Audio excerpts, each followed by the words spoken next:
ប្រើសម្រាប់ធ្វើសង្គ្រាមជ័យមហាមានវិន័យយើងយកជ័យបា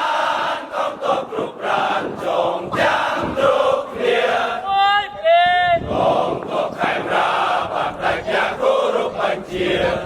ហើយต้องพบเพียกำลึงនឹងក្រប្រំប្រយ័ត្នជាប់អិនបាយយើងត្រូវការពាររាជប្រជាទីក្រុងស្រុកស្រែមិនលួចឆោបោកស៊ីបបឡាយការពារដីខ្មែរនឹងប្របីនៃ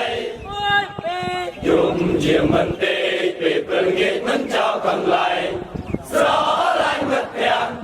មិនឆ្លួតទេមិនក្របប្រលបែកមកពេលជួបប្រយុទ្ធចិត្តមួមុនអង្គអាចភ្លៀងខ្លាមិនរត់ចោលគ្នាស្ដាប់បញ្ជាការ